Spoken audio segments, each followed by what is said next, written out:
choke you down just like a pill.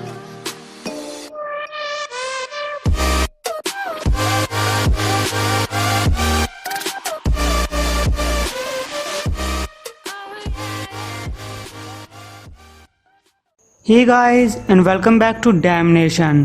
तो अब तक कहानी में आपने देखा कि जॉनी ब्लेज मेफिस्टो से लड़ने के लिए अकेला जाता है, लेकिन मेफिस्टो ने उसे श्राप से मुक्त कर दिया और टावर से नीचे गिराकर उसे मार डाला।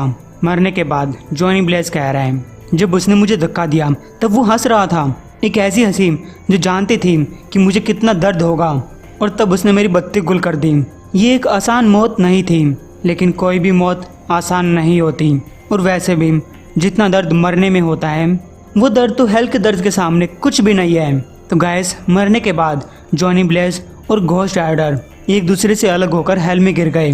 हेल के डीमंस इन्हें टॉर्चर करने के लिए इनको चारों तरफ से घेर लेते हैं। जॉनी कहता है, हे, लगता है कि हम फिर से अलग हो गए।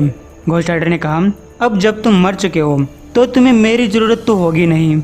उसने जॉनी को लात मारकर गिरा दिया और कहा, अब मैं वो काम कर सकता हूँ जो मैं यहाँ करने के लिए आया हूँ, गुनहगारों को सजा देना, उनकी सोल जलाना।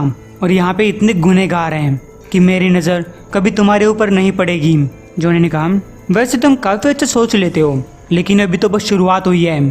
तो गाइस, डीमंस इन दोनों के ऊपर हमला करने लगते हैं। जॉनी सोच रहा है, हेल के अंदर कुछ ही नियम होते हैं, हर कोई तड़पता है। इस तड़प को रोकने का सिर्फ एक ही तरीका है, किसी और को तड़पाया जाए। तुम कभी नहीं मरते, लेकिन तुम्हें हर एक घाव का दर्द महसूस होता है, और एक दो बार तो तुम्हारी किस्मत अच्छी हो सकती है, लेकिन कसीनो का मालिक हमेशा जीतेगा। गाइस, जॉनी को एक हथियार मिल चुका है। वो घोस्ट राइडर से कहता है, कम ऑन, आ जाओ। यहाँ पे आना हमारे काम का पहला हिस्सा था, लेकिन अगर हमें आखिर तक पहुँचना है तो मुझे तुम्हारी मदद चाहिए। घोस्ट राइडर कहता है, मैं अपने डिसीजन खुद लेता हूँ, मैं तुम्हारे बकवास से मिशन के अंदर तुम्हारा साथ नहीं दूंगा। जॉनी ने कहा, मेरे बिना तुम सिर्फ एक परछाई हो, ये मैं ही हूँ जो तुम्हें इतना खतरनाक बनाता है। मेरे बिना तुम सिर्फ एक हथियार हो जिसे कोई भी इस्तेमाल कर सकता है, और तुम्हारे बिना मुझे पूरे रास्ते वहां चलकर जाना पड़ेगा। हम दोनों को एक दूसरे की जरूरत है, फिर चाहे ये बात तुम्हें कितनी ही पसंद क्यों ना आए। तभी घोस्ट राइडर डीमंस के ऊपर अटैक करता है और कहता है, मैं दिखाता हूँ तुम्हें एक परछाई क्या करती है। मैं तुम्हारे प्लान के बारे में सब कुछ जानता हूँ, मैं मजे के लिए लोगों के हेल में घूमा करता हूँ, मैं यहाँ पे कुछ अच्छा करूँगा, मैं डिजर्व करता हूँ, तुम नहीं। जॉनी ने कहा, लेकिन हम में से कोई भी एक दूसरे के बिना वहां नहीं पहुंच पाएगा। तुम्हारी हेलफायर से डीमंस लंबे टाइम तक रुके नहीं रहेंगे। घोस्ट राइडर ने पूछा, तो मैं तुम्हारा साथ दे रहा हूँ, इसके बदले मुझे क्या मिलेगा? जॉनी ने कहा, सबसे बेहतरीन तोहफा, तुम्हें मेफिस्टो के चेहरे पे थूकने को मिलेगा और तुम जिंदा भी बच जाओगे। घोस्ट राइडर ने कहा, अगर अगले कुछ मिनट जिंदा बच पाए तब। जॉनी कहता है, हम बचेंगे यार, वो हमला नहीं करेंगे, बस हमें मेन रास्ते से भटकने से बचाते रहना। अब यहाँ मुझे तुम्हारी जरूरत पड़ेगी। तो गाइस, ये लोग एक फाइटिंग एरिना में पहुंच चुके हैं जहाँ इनका मुकाबला होने वाला है। घोस्ट राइडर कहता है, मुझे लगता है कि तुम्हें ताकतवर लोगों से लड़ना चाहिए ताकि तुम अपने आप को साबित कर सको। जॉनी ने कहा, अरे ऐसा तो जेल में होता है, यहाँ पे तुम्हें उसके खिलाफ लड़ना है जो सबसे ज्यादा हेल में जाना डिजर्व करता है। तभी घोस्ट राइडर ने उनमें से सबसे कमीने इंसान की तरफ इशारा किया। जॉनी कहता है, चलो फिर से एक हो जाएं और उसे हरा दें, लेकिन घोस्ट राइडर ने मना कर दिया। अगर तुम ऐसा करना चाहते हो तो उससे पहले मैं चाहता हूँ कि तुम अपने आप को साबित करो, जाओ उसके अंडों पे लात मार के आओ, तब हम बात करेंगे। तो गाइस, जॉनी उस आदमी के पास गया, लेकिन उल्टा उसी ने जॉनी को दीवार पे दे मारा। वो फिर से वापस आते हुए सोचता है, मैं यहाँ पे रूल्स के अकॉर्डिंग चलने के लिए नहीं आया हूँ, मैं बहुत कुछ सहन कर चुका हूँ, फिर भी मैंने मार खाई, लेकिन ये मेरे लिए नहीं थी, ये ऊपर बैठे हुए लोगों के लिए थी जो मुझे देख रहे थे। यहाँ पे कष्ट और पाप पैसे की तरह हैं, लेकिन जब घोस्ट राइडर ने मुझे बताया कि इस आदमी ने क्या किया है तो मुझे भी उसका हाथ तोड़ने में काफी मजा आया। घोस्ट राइडर से कहते हैं, ये लो, मैंने इसके अंडे फोड़ दिए। घोस्ट राइडर ने कहा, अब तुम पीछे हट जाओ, मुझे भूख लगी हुई है। तो गाइस, घोस्ट राइडर उसकी सोल खा जाता है। तभी जॉनी ब्लेज ऊपर चढ़कर वहां पहुंचा जहां बैठे लोग ये सब देख रहे थे। उसने कहा, उम्मीद है कि तुम्हें पसंद आया होगा।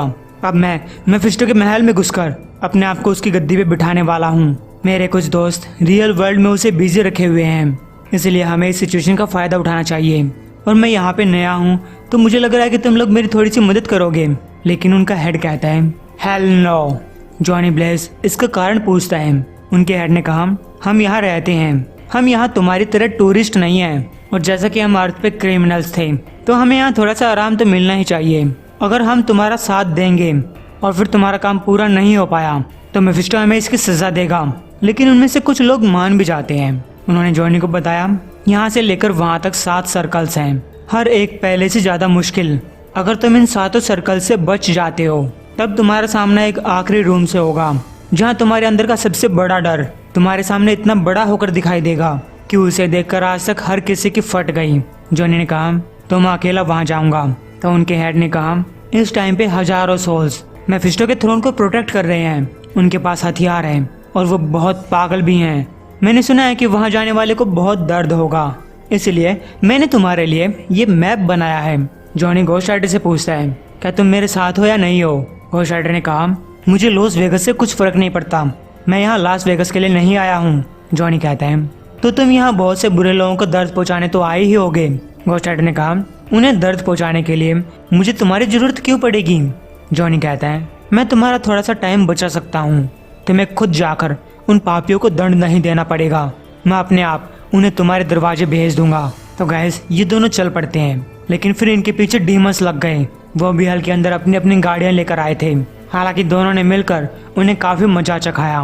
कई सारी गाड़ियां लावा लेक में डूब गई। जॉनी कहता है अब भी हमें 5 सर्कल्स पार करने हैं, जबकि मेरे और विनाश के बीच में सिर्फ तुम ही हो। घोस्ट राइडर ने कहा तो मेरी चिंता मत करो, मुझे यहाँ काफी मजा आ रहा है और मुझे तुम्हें यहाँ थोड़ा सा ज्यादा काम करते हुए देखकर भी अच्छा लग रहा है। तो गाइस ये लोग कई घंटे तक मोटरसाइकिल दौड़ाते रहे। अलायंस उनके पीछे लगे हुए थे। घोस्ट राइडर और जॉनी ब्लेज मिलकर इनका सामना कर रहे हैं। जॉनी कहते हैं अब मान भी लो तुम्हें मजा आ रहा है। घोस्ट राइडर ने कहा मैंने ये कब कहा कि तुम्हारे छोटे मोटे खेल खेलने में मुझे मजा नहीं आएगा। मुझे तो इस बात से दिक्कत है कि तुम कैसे छोटी छोटी बातों के ऊपर अपने आप को दूसरों की लड़ाइयों में झोंक देते हो, लेकिन हमारी लड़ाई के बारे में बहुत कम चिंता करते हो। मुझे तुम्हारे तरीके कभी पसंद नहीं आते। काफी सारे डीमंस को हराने के बाद जॉनी ने कहा देखो नाचना वाचना बहुत हो गया, अब चलो फिर से एक हो जाएं। घोस्ट राइडर ने कहा देखो ब्लेज मैं तुम्हें सब कुछ दे रहा हूँ, बाइक, पावर्स, इनवल्नरेबिलिटी, तुम मुझे क्या दोगे। जॉनी ने कहा तुम्हारी ये बात मेरे दिल पे लगी है, तुम जानते हो कि मैं क्या करता हूँ, मैं इस सारे नॉनसेंस को थोड़ा सा मजेदार बना देता हूँ। घोस्ट राइडर पूछता है अच्छा तो ये बताओ तुम ये सब क्यों कर रहे हो, तुम्हें ये सब करके क्या मिलेगा। जॉनी ने कहा अगर मैं सिर्फ एक कमीने को इस हेल से दूर रख पाता हूँ तो वही मेरे लिए काफी है। घोस्ट राइडर कहता है सोच लो तुम हमेशा हमेशा के लिए हेल के होकर रह जाओगे। जॉनी ने कहा वो तो है, लेकिन ये मेरे ऊपर नहीं है, ये तो तुम्हारे ऊपर है। मैं समझ सकता हूँ तुम सोल्स के पाप के लिए उनको पनिश करते हो और मैं उन्हें हेल में आने से रोकने की कोशिश करता हूँ, लेकिन तुम उसे पनिश करना चाहते हो ना जो सबसे ज्यादा डिजर्विंग है। तो मुझे लगता है कि मेफिस्टो से ज्यादा डिजर्विंग कोई नहीं हो सकता और इस काम से उसे दर्द पहुंचेगा। तभी इनके पीछे एक ट्रक लग गया। जॉनी कहता है मुझे लगता है कि यही हमारी पहेली का आखिरी हिस्सा है।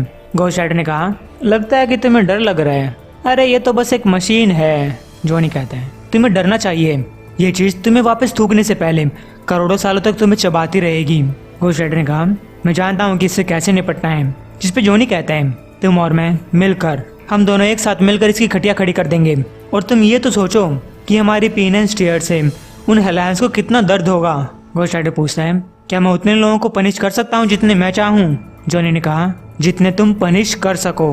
तो गाइस इसके बाद जॉनी और घोस्ट राइडर फिर से एक हो गए।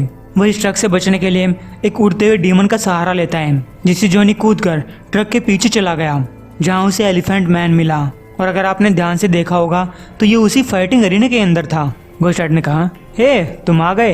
एलिफेंट मैन कहता है हाँ, क्योंकि वो सब लोग डरे हुए हैं, क्योंकि उन्हें लगता है कि अगर मेफिस्टो जल्दी वापस आ गया तो उनके सारे मजे खत्म हो जाएंगे, लेकिन मेरे पास खोने के लिए ज्यादा कुछ नहीं है। जॉनी कहता है मेरे पास भी नहीं, अब तैयार हो जाओ, इसमें तुम्हें थोड़ा सा दर्द हो सकता है। लेकिन एलिफेंट मैन ने कहा वो मैं नहीं हूँ जिसे दर्द होगा। तब ये दोनों मिलकर उस ट्रक को तोड़ देते हैं। फिर ये लोग मेफिस्टो के सिंहासन की तरफ बढ़ने लगे। उनके सामने लाखों डीमंस आ रहे थे, लेकिन ये उन डीमंस के झुंड को चीरते हुए आगे निकल गए जहाँ उनके सामने कुछ भेड़िए आते हैं। एलिफेंट मैन ने कहा जाओ हेल के ऊपर कब्जा कर लो, या फिर जो भी तुम कर रहे हो करो, मैं इनसे निपटता हूँ। तो गाइस घोस्ट राइडर दरवाजा फाड़ता हुआ अंदर घुसा। वो सोच रहे हैं मुझे हेल से कभी डर नहीं लगता था, लेकिन इसीलिए मैंने सुसाइड मिशन पर जाने के लिए हाँ नहीं की।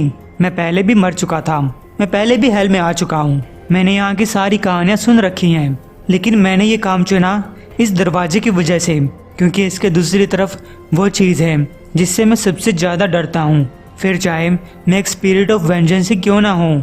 लेकिन यहाँ मुझे कुछ नहीं मिला, क्योंकि इस वर्ल्ड या किसी दूसरे वर्ल्ड में ऐसा कुछ नहीं है जिससे मैं डरूं।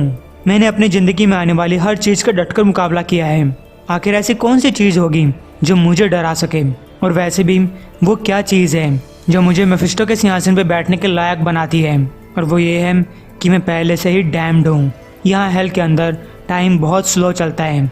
ऊपर अर्थ पे मेरी बॉडी अभी तक सिर्फ नीचे ही गिरी होगी। उन्हें लगता है कि मैं मर चुका हूँ और वो मेरी मौत को बुलाकर आगे बढ़ रहे हैं। और मेफिस्टो की मुस्कुराहट वो कम होती जा रही है। वो इसीलिए नहीं क्योंकि मैं तड़प रहा था, शायद इसीलिए क्योंकि उसे पता था कि मैं उसके पास क्या करने के लिए आया था। और मुझे लगता है कि वो मुझे ऐसा करने भी देना चाहता है, क्योंकि शायद उसे लगता है कि हेल से भी बुरी चीज़ वो है कि तुम्हें ये पता ना चले कि तुम्हारे सामने आगे क्या आने वाला है, क्योंकि यहाँ तुम्हें डीमंस, हेलायंस और सिनर्स के साथ काम करना पड़ेगा बजाय कि उनको सज़ा देने के। कुछ चीज़ें मौत से भी बुरी होती हैं, और अब मैं उन सब के ऊपर राज करता हूँ। गाइस, ये एपिसोड यहीं तक था। उम्मीद आपको पसंद आया होगा। एम करते हैं 1200 लाइक्स के लिए। उम्मीद आप जल्दी पूरा करवा देंगे।